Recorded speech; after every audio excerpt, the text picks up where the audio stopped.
Well, good morning, everybody. It's 11 o'clock, 8 o'clock Pacific time. How's everybody doing? Doing great, Rob. Good morning. Great. Fantastic. So I've got a lot of content to pack in today.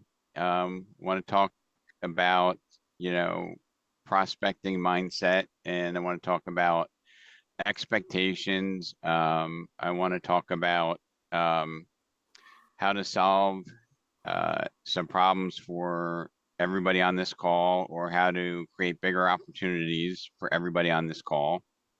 I am going to engage a few people who've had some interesting experiences in the past week, because what really inspires me is the activities that happen during the week kind of inspire my conversation for these meetings. So I'm gonna see, Joelle, you have a good mic there.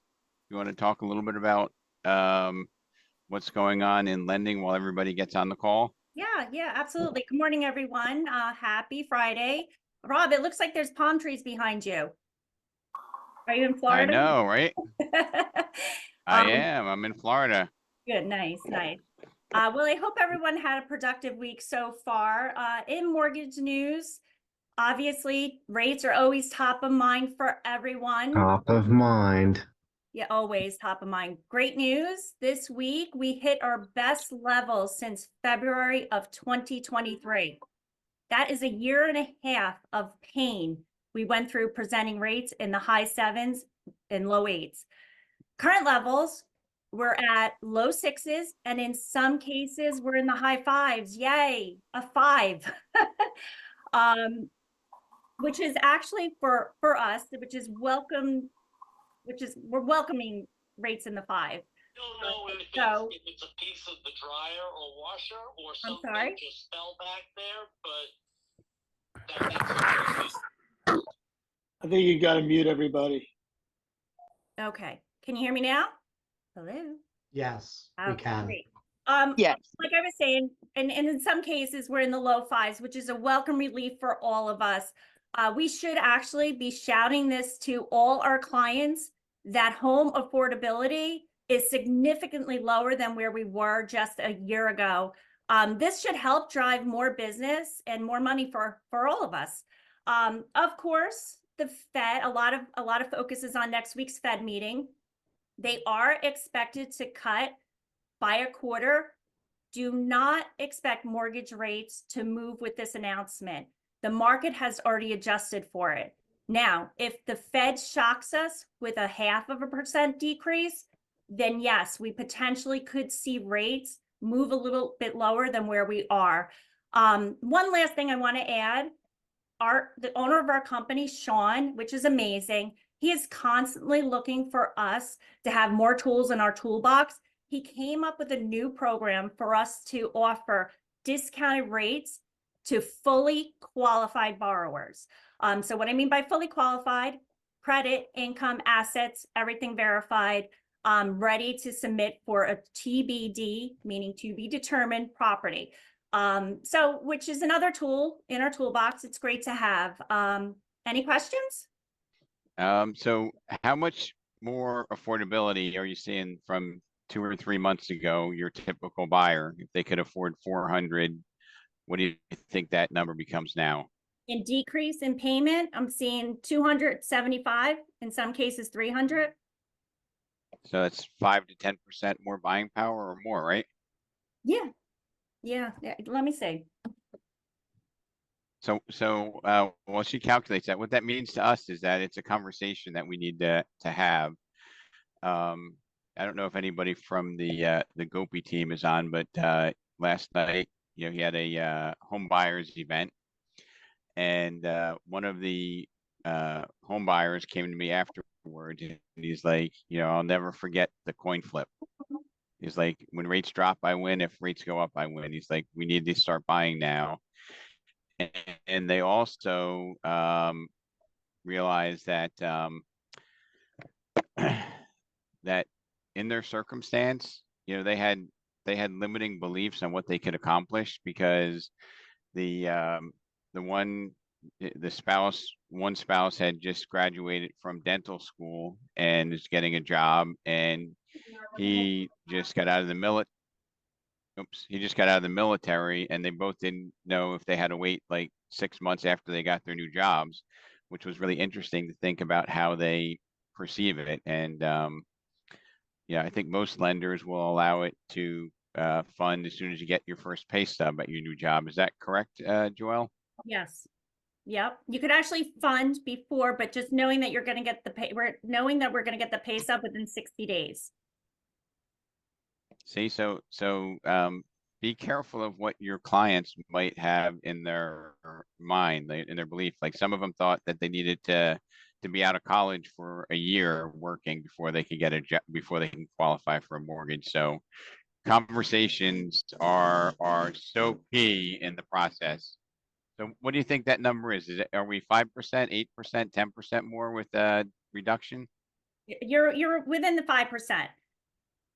But also too, just going back to what you were just going back to what you were saying, if somebody is just coming out of college and they do have a job, hopefully they do, and not have a 2-year job history, their experience in college goes towards their work history to make up for that 2-year job experience. So college can be used.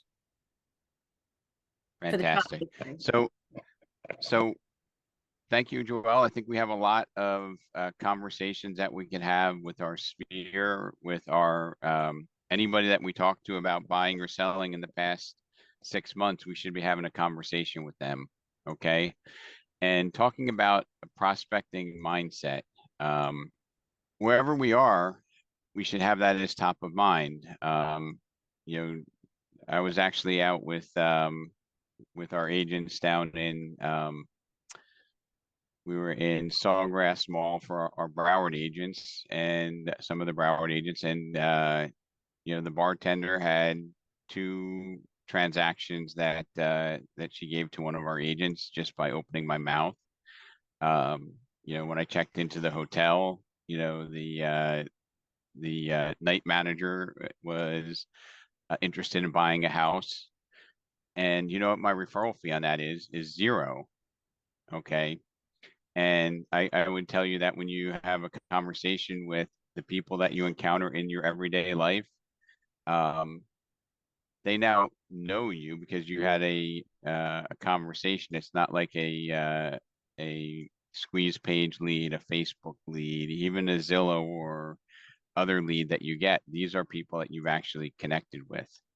So imagine if you were to gather 3 to 5 leads a week. Okay.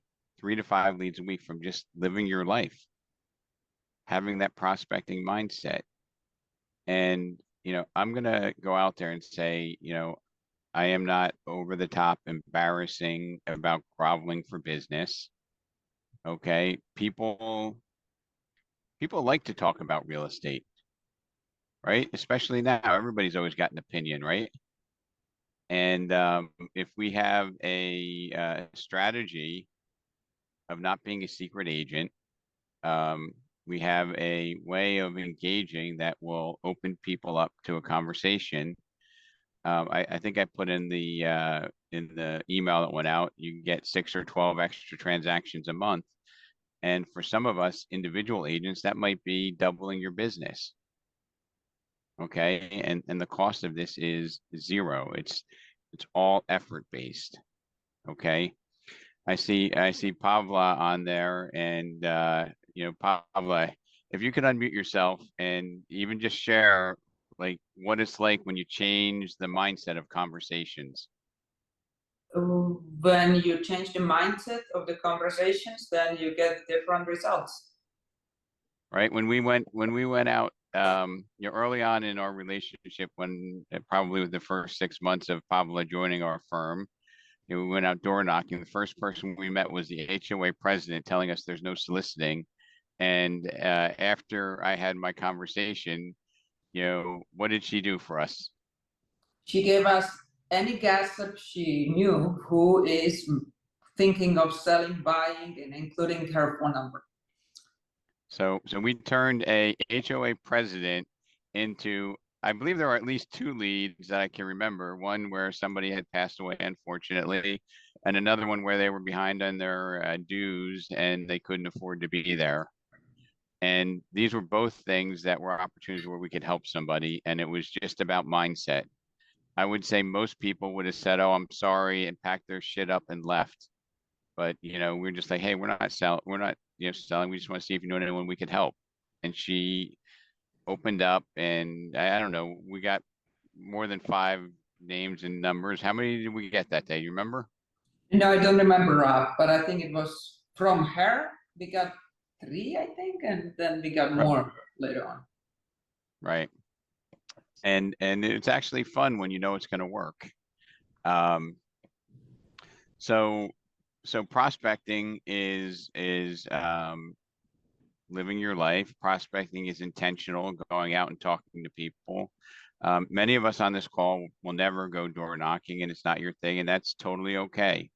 I think the door knocking is, it's a metaphor for the mindset that we have, right? You're knocking on doors, talking to strangers, and educating them on what could be.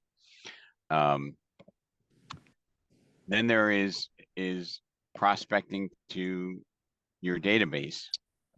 Okay. Rob, Yes. before you end that call, I do remember a conversation we had about when you were wearing your badge in a restaurant and it developed into a lead. I think we shouldn't go anywhere that we're not wearing that badge. And I wear mine upside down quite often. And I wear it upside down because people will walk up to you and say, your badge is upside down. And it gives you the opportunity to start a conversation. Well, so they start the conversation. It makes it a little bit easier for you. But yes, it costs you nothing to wear your name badge, and it's sometimes people will just come up and say, "Hey, are you in real estate?" or "What's happening here?" And when they do ask that, that always means that they have something in their mind if they're reaching out to you. So you need to know exactly what you're going to say. And I think a lot of us don't make these calls because we're uncomfortable. A lot of us, defer calling, the people that know, like, and trust us because we may feel like we're annoying them. We may not feel like we have the right script or dialogue to talk to them. We may feel guilty that we haven't spoke to them in a long time. And if any of these emotions ring true with you, that's why we're having this conversation here today. Let me see. I'm going to start with. There's a young man among us who he has a prospecting mindset and a prospecting mentality. And what that means is every day he's out there making calls, doing it openly. And I even see that he has a Discord or like a Zoom meeting going on where, he's sharing with others and holding himself accountable for the activities he does. It's been it's been inspiring. It's been refreshing, and other people in the office are looking up to this young man. And I want to introduce Joe Garcia, who maybe you can give us a 1-minute bio on you, Joe, and then I'm going to just ask you a couple questions I think people can connect with. All right. Well, thanks, Rob, for that introduction. But I'm 23. I do this full time. I'm over here in Jersey, and I love cold calling. I love prospecting. Now, tell us about do you role play? Yeah, every day. And when you call, do you have it on? And I'm not sure exactly what it is, but do you do a Discord or a Zoom meeting when you make your calls? Yeah, so I do something similar to this. It's like a Discord. I run a server. It's basically like a prospecting group. We have agents from across the country, Phoenix, Texas, Vegas, anywhere we have them. and we just get on well, it's different time zone, of course, but I get on at 7:30, and then we start prospecting from 8 a.m. to 11 or 12. And then, but yeah, so that prospecting community, basically what I designed it to do is just to keep us accountable.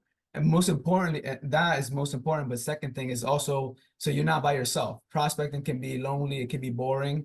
You get rejected a lot. So sometimes, you know, other people feel down. But once you get the rejection a lot, you know, you're kind of numb to it.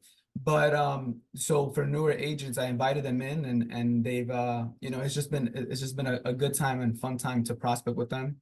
But that's what it's designed for: accountability and to make prospecting a little bit easier. And Joe, as I think about this, right? You know, when you came on, you know, I shared with you, I would go out on listing appointments with you. I try to help out, and I'm kind of like every other prospect, because I don't know if it was 3 or 5 or 7 times I told you I'm out of state, I have a commitment, I can't go, right? How many times do you Yeah. think I rejected you? Probably like 6 times. I always responded, but I'm in Arizona, I'm in Florida, I have a family commitment, and I couldn't go. And then all of a sudden, we hit 2 of them in a row. And I don't know, maybe share a memorable or experience or two from our joint effort. Yeah, I think I mean, I first of all, I appreciate you coming on to these appointments because I know you're a busy guy, you do a lot of things. So and I'm not gonna hold it against you for canceling before. Maybe I will, but I'm just playing around. But on Saturday and Sunday of last week, what I got to see was like a different side of it. Since I'm always like on the go and trying to obtain new business. I saw a side of somebody being more personable, more conversational, somebody that is like a true expert. And that's kind of the vibe that I got. And that's where I have to improve upon, like actually being an expert, because I feel like Rob knows what he's saying, like 99.99%. Like if he says it, it's because it's true. So I think, and then with that being said, the confidence and the able to talk to homeowners, that's where it comes from. And I think it was just beautiful to see. It was very conversation, it was very fluid, very consistent. And the prospects were like, no objections. You know, I go with there sometimes and they're like, oh, I think this price. And they're like, well, I think this price. You know, Rob went in there, he said a couple things, you know, beautiful things, and they're like, okay, no problem. I was like, oh, this mind blown, mind blown. But yeah, the way you have a very conversational style approach, that's what blew my mind. The first one, what was the pivot that kind of got us over the edge with that individual? So he Can you hear me? yeah, Good. he was kind of hiding his motivation, and he didn't really want to share with us what was it, and you kept on asking him questions around the motivation, and it was because he wants to sell a condo. We wanted to know why he wants to sell it so we can actually help him. He didn't want to give us any motivation, and then you kept asking him different styles, types of questions, and then he opened up, and we had a really good conversation because of that, because you kept on, you know, persisting, and yeah, that was what I took away from that first meeting. I think maybe he left. He probably dropped the line because he was fading in and out. Oh, okay. Yeah, I'm back now. Is everybody, hopefully we didn't lose the call, but continue. Yeah, so no, like I was saying, the first appointment was just like the style of questioning, just the questions you were using to uncover the motivation. And then when you actually got it, it allowed you to create a plan so we can help him help assist his goals. And then he opened up, we connected with him further, and then the second one was kind of the same thing. And the second one we took. So I know you were amazed by the close from the second one. Yeah, I love saying, I already said it for maybe 1,000 times. I'll probably say 1,000 more. But so the second one, Rob, we didn't have the correct paperwork. And so Rob, he wanted to get the commitment of us like working together. And he asked, he's like, oh, you know, very, very calmly, do you have a copy of the key? and the lady, she just starts to fumble and look for the keys. She gets it. She opens the door. I think, okay, this is the right one. She puts the pink ribbon on it. Oh, I have it right here. She puts the pink ribbon on it, and then she gives it to Rob. The thing I was laughing the most about is the husband asks the wife, "Baby, you're gonna give him a key?"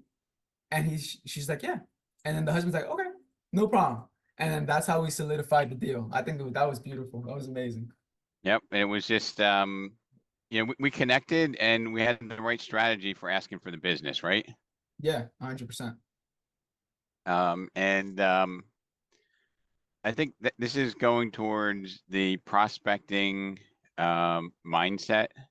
Okay. I was is Michael Gopi on? Yes, come on. So Michael, wasn't that hilarious last night? Like the at the end when I was like, all right, bring me your objections. Right? Do you remember the one that was like the most memorable? Which one are you talking about? There was a lot of funny ones. So one of your team members who recently joined you said, that was Mari? Is that right? Mari Yes. said, yeah, Yes, Rob, it's me. I'm here. all right, Mari. So Mari says to me, you know, Rob, you know, I do a lot of networking, and a lot of times people that I talk to, they say, oh, you know, I want to buy, and you know, if I do buy, you know, my aunt's a realtor, my cousin's a realtor, my mom's an agent. And how do you overcome that? And I don't know, Mara, you want to share, you know, the immediate comeback on that? And you have to have this, you have to think how you're going to help people, and it comes really easy. So are you connected there, Mari? Well, Rob, I'll jump in for Mari.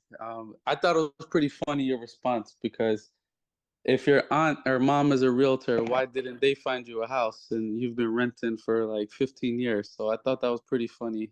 I was When just you like, told the team that. yeah, and you're still renting,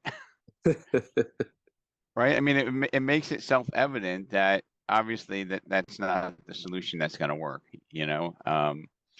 And it's not nasty, and it's not, you know, contrived, but you know, there's so many people that have real estate licenses that are not real professionals. And I was doing some, and I'm going to do a lot more of this, is call sessions, but more importantly, role playing sessions. Okay, because when we call, some of us, when we make calls, you know, our DNA is that, you know, we up our game and we're just natural.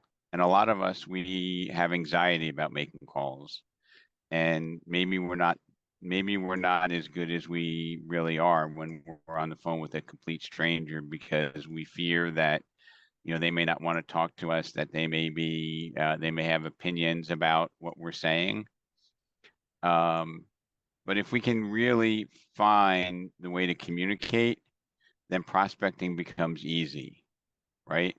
If you can find the voice and the way to communicate what our goal is, then the calls, the prospecting become easy, and it actually becomes fun. And I'm going to circle back to Joe, and I'm going to say, you know, Joe, do you remember door knocking? Yes, door knocking was fun. So how many people did I ask for their contact info? Do you remember? It went 6 for 6, 100% compliance. And how did that go about? Very, very simple. You know, you had a pen and paper, and if they showed any interest or any inkling in doing anything real estate related, you just say, hey, can you put your name, number, and email here? And again, 6 for 6, 100% compliance. I couldn't believe it. And Joe, there's a pivot that you missed. I said, What's the best number to reach you? Can you write down the best contact number to reach you? Oh, yes. And 100%, it's very, very rare that I don't get compliance with that request. And you would think that people that you meet on the street literally are not going to give you their name, their phone number, and their email. But we were 6 for 6, and that is not uncommon. And it's not because I have any type of magic. It's just because I know the right way to ask and request information, and I have a prospecting mindset. Okay. So think of all the people that you come across in your daily activities that are not real estate related. And Rob, And how you, can I share one thing about mindset that's helped me? yes. So, like I said, I deal with a lot of rejection every single day. But the mindset that we have to have when we're talking to these people is that we're just helping these people. We're trying to help them. So if you think if you're like, oh, I don't want to make this call, I don't want to do this door knock, I don't want to do this open house. Sometimes you have to put yourself in the position of like, oh man, but I'm a real estate professional. I can actually help this person make one of the biggest transactions of their lifetime. And, to me, that's beautiful. And then that's why I feel like sometimes I have a moral obligation to reach out to these homeowners and, get screamed at sometimes because then there's one person in that mix that I can help. So that's how I push through all my fear and anxiety when I make those calls. That's the mindset that I have. So just wanted to share that. Well, you know what I like that you said, and I don't even think I shared this with you, but you said a moral obligation to communicate your value. Where did you get that language from? Well, like the coach that I coach with, he talks a lot about mindset, and he did give me like a certain set of skills. And just from, sometimes I would like a miss a day and I genuinely will feel guilty that I didn't prospect. And just from thinking about it, it's because I know I can help people. And that's just something that I just came up like on my own, I guess, the moral obligation piece. I actually had picked that up from the Ultimate Sales Machine with Chet Holmes, where he boldly says, if you're good at what you do, if you are good at what you do and you can help people, you have a moral obligation to connect with as many people as you Oh can. yes, I think I seen that video like maybe 6 months ago on Instagram. Yep, I give credit to the late great Chet Holmes, and to me, I never forgot that. And I think some of the things that form our mentality and our mindset, you pick up a little here, a little there, and the next thing you know, you have your own, and I'll use the word voice and way of communicating. And I look at prospects and the opportunities that we have, and I say, wow, what a talented group of people that are spending an hour with me on a Friday morning. But I say, why are they not? Why is everybody on this call not 2 and 3xing their business? Is it because of skill set? No, it's not because of skill set. We have some of the most talented people, on this call for an hour and oftentimes sharing ideas with us. But the reason why they're not 2 and 3xing their business is because they don't know exactly what to say, and we're not really good at practicing. And a lot of the traditional teachings in our industry, in my opinion, are completely broken, right? And I reject the principle of a seller presentation, a buyer presentation. I'm not even big on consultation. I like the word conversation, right? And if you're starting a business relationship and you have advanced knowledge, but you can't communicate the best pathway for somebody to get where they want to be, that's what today is all about. This conversation today is about you internalizing, taking a look at how your conversations are and how we can up the communication to get the better outcome. Because is there anyone on this call that's brave enough to say that you took an overpriced listing just because you couldn't communicate to them the value of pricing it correctly? Like you tried one or two ways and it failed, and then you just said, all right, I'll sign it up and then I'll get the price lowered later. Anybody want to be bold enough to say that? Yes, Rob, I did. Yeah, plenty of Oh. times. Okay. So Pavel, let me ask you, when you take a listing that's overpriced, is that in the consumer's best interest? No, Rob. And we're doing that just because we've tried two strategies to get them to understand. And a lot of times our industry has taught us to to talk at them and to say, hey, you know what, Pavla, if we overprice this house, we're going to get less showings and ultimately we may get a lower price. And, a homeowner, let's face it, they have a hard time being objective when it's their own house. Would you agree? Yep. So, And if somebody were to take the time to share with you a communication strategy that will help them come to the right conclusion, I think that would be worth it, right? correct. And my assessment of how 92% or more of the agents in this industry go about taking a listing opportunity is they come out there, they do all this work, they're incredibly smart, they know the market well, and they come out there with one price. And they say, Pavla, your house is worth $750,000. And it's almost like human nature. They say, what to you? I was They say- thinking it's worth more. it's worth $850. Right. And I've seen the best agents, they usually do this when, and I'm gonna maybe, who else has done this before? But you took a listing just because you couldn't convince them of the strategy. And anybody else out there a volunteer? Rob, Okay. I think you need to have a plan with the seller up front. If you don't get 10 showings and 2 offers in the first 2 weeks, you have to agree that we're priced too high and lower the price. You can give them, the inch up front, but you got to be realistic with them overall. All right, but let me ask you though, Dan, is that a best practice or is that a fallback plan? But it could be a fallback plan. If you're showing them evidence of what the house should be priced at and they insist it should be higher, you're letting them know that you're basically not in agreement, but you'll let the market talk to them. Right. So do you think it's a great idea to start a business relationship when you're not in agreement?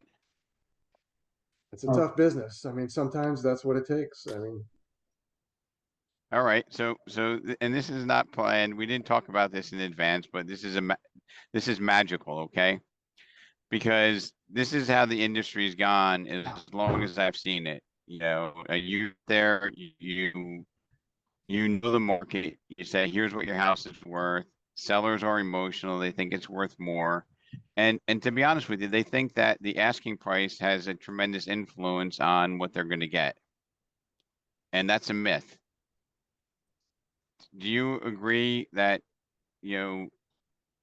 asking for more doesn't get you more? Dan? not necessarily, no. It's what the market will bear, what the buyer and seller are willing to agree upon. That's the market. Right. So, if you were to ask, let's just go back to the beginning. So I go out and, I use language like, we're going to talk about what your property would likely appraise for if you paid for an appraisal. We're going to call that market value. The good news is, Dan, that market value does not mean it's what your house is going to sell for. There are many houses that sell for lower than market value, and most of my inventory sells for above market value. So I'm also going to give you some different options. I'm going to educate you on how those perform, and then we're going to make a decision how we'd like to introduce the home if we decide to work together. That's a lot to unpack, but Yeah. it says if we decide to work together, I'm going to give you options on how you're going to price the house.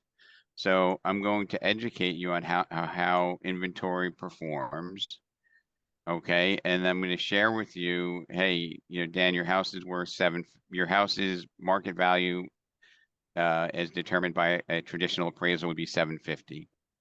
Now, people who list their home around market value and it sells between 15 and 40 days get about 102%. People who try to price their house aggressively, aspirationally, lottery style, on average, they stay on the market for 92 days and they sell for a 16.2% discount to the original ask price. Right. And savvy sellers who are intentionally pricing their home slightly below the market, and have them go under contract in less than 10 days are getting a 17% premium. And I'll give them the numbers. I say, if we decided to work together, do you have any thoughts on how you'd like to introduce your home to the market? Right. I think a lot also has to do, Rob, with where are they planning to move to and how soon do they want to be there? You know, what is the motivation? So Maybe. Dan, You I'm also, gonna, you also Maybe. have competition too, you know. Listings are so hard to get nowadays that, can you hear me okay? Yep. Okay. yeah, Listings are so hard to get nowadays that when you do get a listing appointment, you're probably up against maybe 3 or 4 realtors. So I'm not walking out of there without getting that listing. So if I have to take it overpriced, I'm taking it overpriced, but I'm good at getting price reductions. Like Dan says, once you introduce them to a real price and they want to overprice it, then it's up to you as a listing agent. What I normally do is tell them, hey, listen, in 2 weeks, if you're not getting 10 showings, 12 showings, and at least a couple offers, what is that going to tell you? And I just stop and I let them answer. And they usually go, well, it's because of the price. And I said, okay, so here's the price that you should be listing it at. If they should say to you, well, let's try it for 30 days at our price. And if it doesn't sell and we don't get a lot of showings, then we'll go to the price you suggest. I'm walking out of there with that listing. I'm not going to have any other realtor come in there to go with, a higher price to appease the seller. I'm going to get them to list it with me, and then I'm good at you just got to be good at getting price reductions. But you Yeah, lay but everything on the table. That's So- a Hail so Ron- Mary, so Ron- Ron. I think so what Ron- Rob is saying is you have to have the conversation with them intelligently, present the statistics without telling them the price. When they come to the price on their own using the strategy that Rob is saying, you've got a much better chance of taking it at the right price right out of the gate. I don't disagree with what you're saying, Ron, but I think that's I think that's the last ditch resort rather than walk out without the listing. It's about having the conversation, right? And having them come to the price based on your conversation rather than us telling them the price, right? So Ron, Rob? so Ron and Michael, I want to just give you a distinction, right? You're saying your price. I heard that, and I think, Michael, you referred to when you come in there with your price, like, I don't have a price, Exactly. okay? I come there and I give them an education. I say there are 3 choices. And let me tell you a secret that's implied in this. We'll have 3 choices into how you could position your house. As soon as they pick how they want to position it, I've already earned the business. That's like, do you have a key? They give me the key, I've earned the business already, okay? I say to you, Michael, there are 3 ways that we can introduce your home to the market. We can introduce it at what an appraiser would come in at. It's not my price, it's what an appraiser would come in using the same science that they come up with an appraised value. You can list it aspirationally, lottery style if you want. I'm going to share with you how those sellers make out. Or you can intentionally price it slightly below the market to get a competitive environment where people bid against each other, and sometimes emotionally they bid more than it's worth because they want to win. That's human nature. They're competitive. And I say, if we decide to work together, Ron, how would you want to position your house? Answer me that, Ron, answer me that question. No, I get it. I understand what you're saying, and I get it. And I don't usually have too many problems getting the right price, but there are occasions where you get a realtor or 2 that are before you, and they'll say to you, well, this guy from Coldwell Banker told me I can get I can get $750 for it. When you really know that the price of the house should be like $695 or $700. And you got other realtors putting that, in their heads. And if you come in with a realistic price, which, you lay it all out on the table for them, and I usually have a pretty good presentation. But if they, Conversation. What's that? Conversation. Don't do presentations, Ron. That's the I try this once and let me know how it works. Instead of you saying this is the price, this is the price I recommend. Try saying, hey, if we, and you should all write this down. If we decide, On if that we particular decide, unit, yeah. hold on. I'm gonna mute everybody and then. Dan, you gotta I mute think- yourself. Okay. I think this is incredibly important and it's worth writing down. So when you go there, instead of saying this is my price, you know, you can make it more sterile and say, if you were to hire an appraiser, this is what it would likely appraise for. Now, the good news is we have three options. If we decide to work together, we have three options if we decide to work together. Now, the three options are you could price it at the appraised value or market value. You could price it aspirationally or lottery style and try to win the lottery. And have you ever won the lottery, Ron? No, Or you could price it auction style where it's kind of like going on eBay where people overbid. They might even have buyer's remorse, but they just had to win they had to win the bidding. And in my experience, that determines true market value because you have multiple qualified, motivated buyers bidding against each other. And then I'll come back and say, hey, Michael Bergman, if we decide to work together, what was your thought on how we would introduce the home to the market? Well, I want to go with the auction because I want the most amount of money possible. I want people bidding against themselves. So when I say, how would you like to introduce it to the market? There's an implied sale there that I've already got the listing. So I'm not even negotiating about, you know, when I'm getting the listing, right? And then I would say something like, you know, the fee for my service is 3%. You know, do you want to compensate somebody that brings a buyer? Yes or no, right? You're giving them choices, but the choices are not with my service, right? And I look, I know it sounds like crazy that this can work, but it truly does work. And I'm always prepared for the person that says, yeah, that all sounds great, but I want to try it at, you know, 750, Ron, right? They say they want to try it at 750. And then I would say, instead of you going and saying, hey, after 30 days, we have to do a price reduction or whatever the language that you use. And I'm not trying to be not that critical of hard. you, Ron, because you've been corrupted by the system, right? You've been corrupted by the habits of our industry. So I would rephrase that by saying, so Ron, if we tried to win the lottery, right? And we did decide to work together, because I'm not sure that we're on the same page, but if we did, we listed at 750. How long would you wait before we revisit a price? And you role play with me as a seller. How long would we wait, Ron? About 30 days.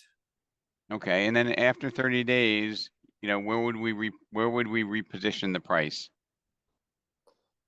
Well, we could probably lower it, maybe, I don't know, we'd have to see, you know, what kind of activity we get. But I think that, you know, with this market the way it is today, I think we can get 750 for it. And if we can find a buyer that's willing to pay it, then why not So- leave money on the table? So Ron, I'm gonna tell you this out of experience of going out with your peers. When I ask a seller, normally they're saying 10 days, 15 days. If we don't get a qualified offer in 15 days, we're gonna lower the price. And usually they're lowering it a lot more than you would think.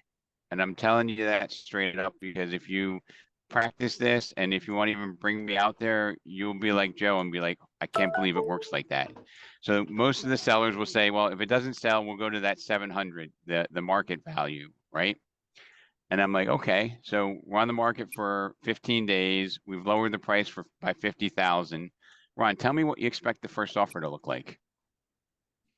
And the sellers always go, it's going to be low. I'm like, why? Oh, because they might think we're desperate because we just lowered the price by 50 grand. Yeah. And then I've I'll used ask that tactic before, yeah. Then I'll ask you and I'll say, you know, Ron, do you think that that's the best strategy to give the leverage to buyers? And let me ask you another question, Ron. If it's on the market for 15 days, we lower it by 50,000. Is it even possible somebody might think that there's something wrong with your house? And Yeah. then they would be negotiating accordingly. So if we decide to work together, are you sure that that's the strategy you want to use? Okay, and if they still say yes, then I would educate them with another belief system that I have, which is, Ron, you only have one chance to make a first impression.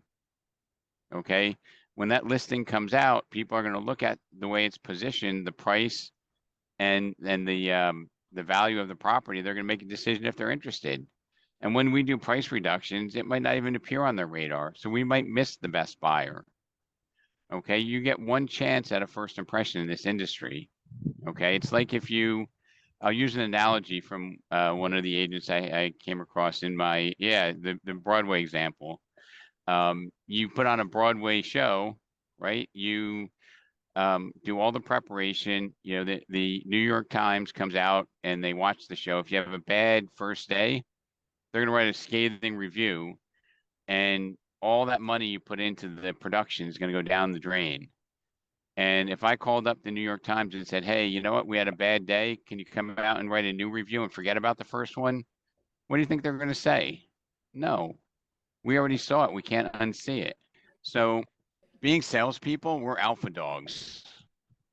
Okay, we want to tell people, and we want to tell them, if you do this, you're going to get less. But the power of asking questions is so underrated. The power to stop presenting and start having conversations that build trust, it's a lost art in this business. Okay. And for anybody, if you have a listing opportunity and I am in your town, bring me.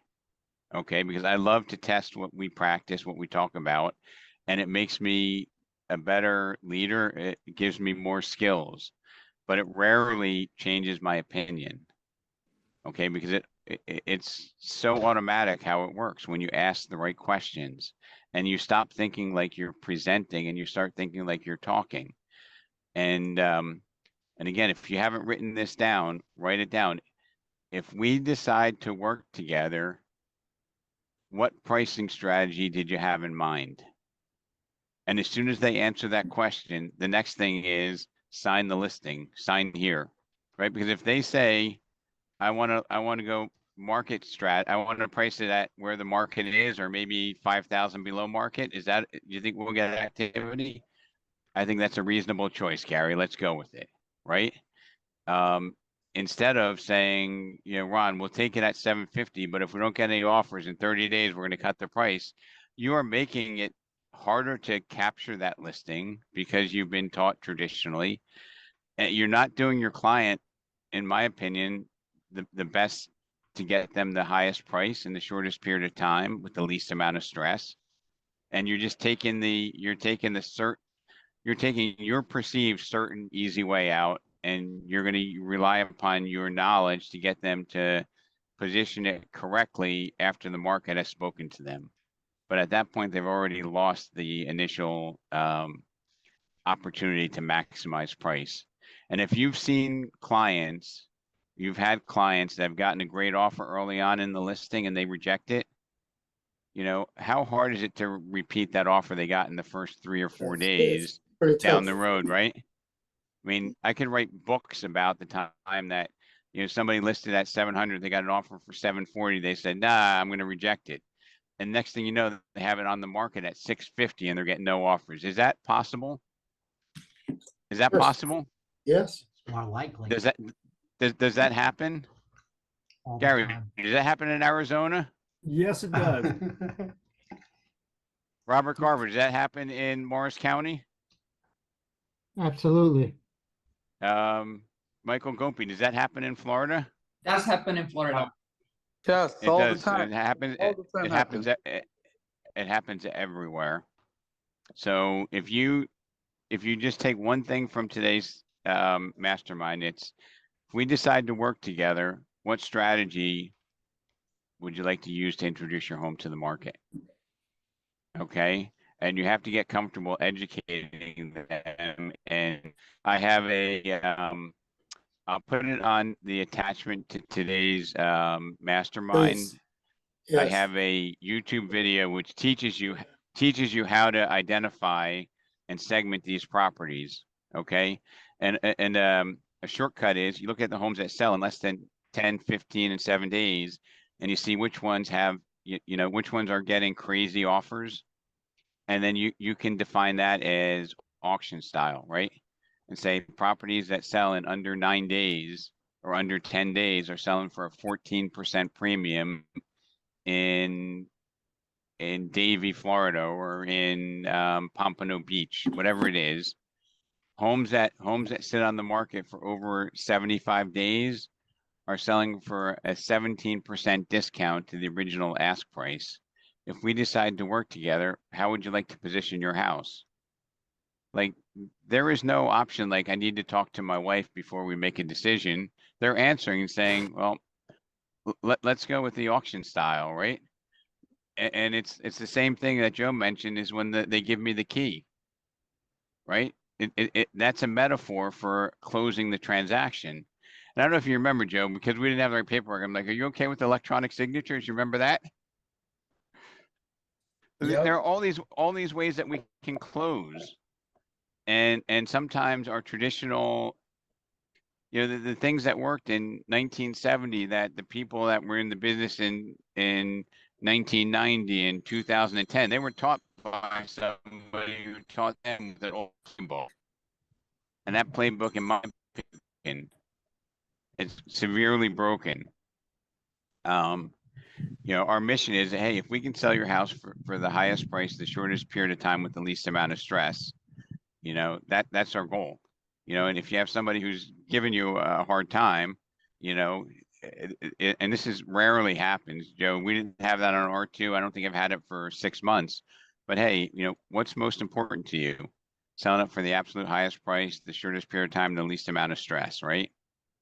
And listen to this transition. Oh, well, we want to get the highest price, or, you know what, you know, we don't want to have stress because we're already under contract to buy another one. So if you don't want to have a whole lot of stress and worry about this, then it's most important that we get the initial price correctly so we have maximum activity.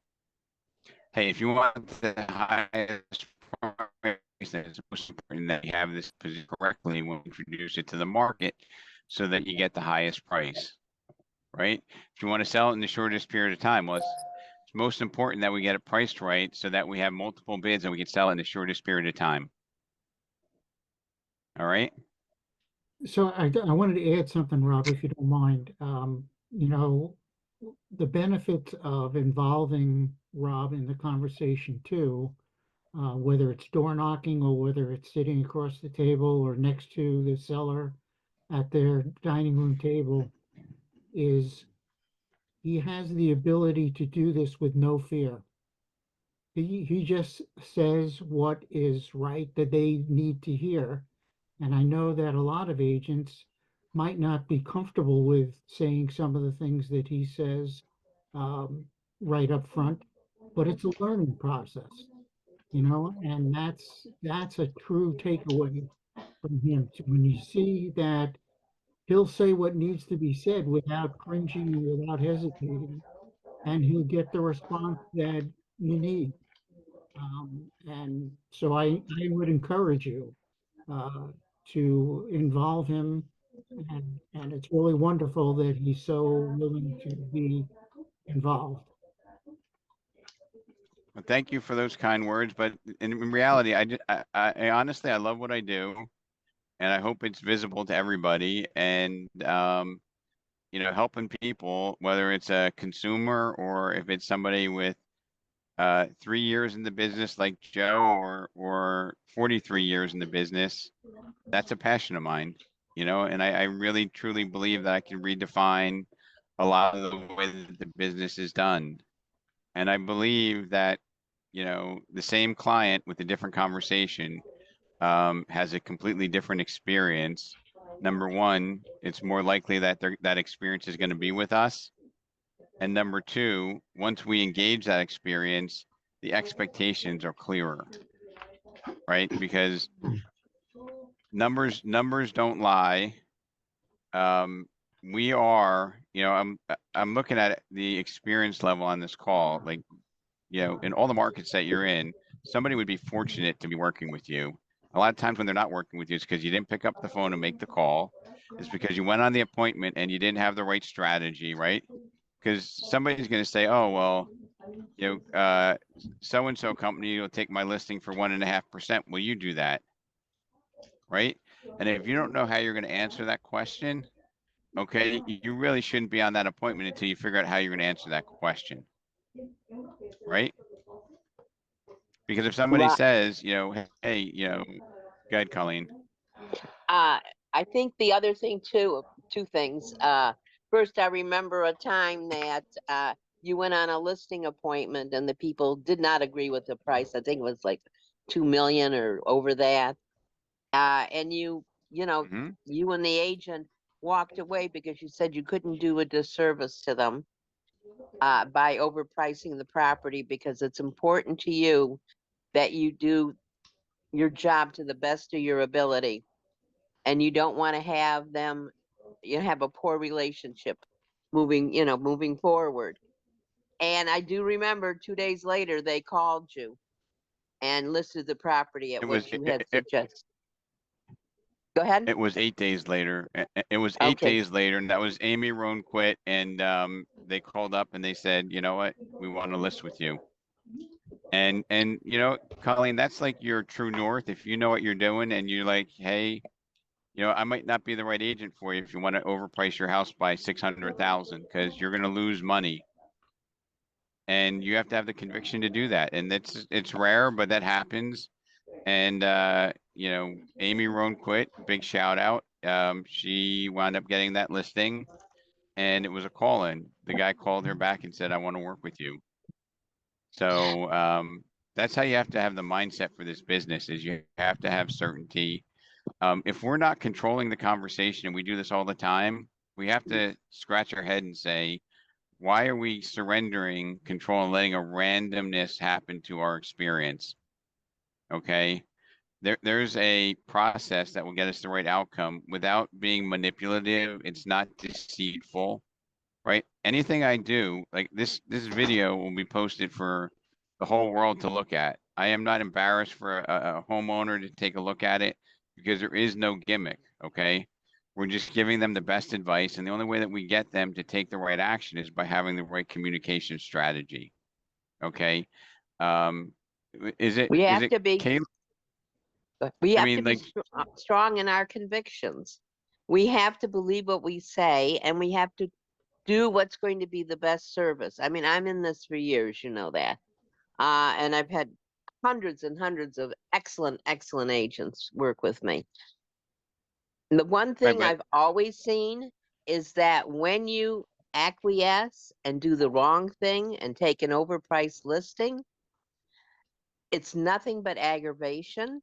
It's not a good experience for the seller. It's certainly not a good experience for you, because they're constantly calling and wanting to know why their house isn't selling, because you didn't do your job in the first place. You weren't honest. You have to step up, bite the so bullet Colleen, first. a lot of times people think that, we're just, we'll say anything we need to. We'll say anything we need to earn that listing.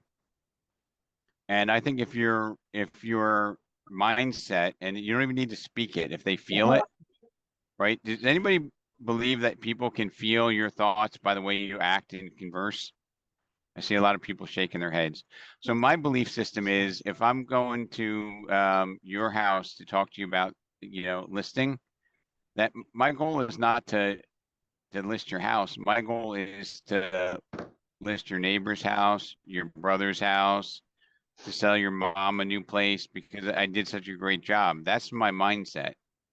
It's not transactional, it's relationship based, right? And I don't know that I've said it more than once or twice, but I know that people feel that, my commitment is not just to make 3% or 2.5% on the listing of your house. My commitment is to be your professional, your go-to person that you're going to go out of your way to make a call and say, you need to work with so-and-so, Rob at Remax Select. You need to work with Pavla at Remax Select. Okay.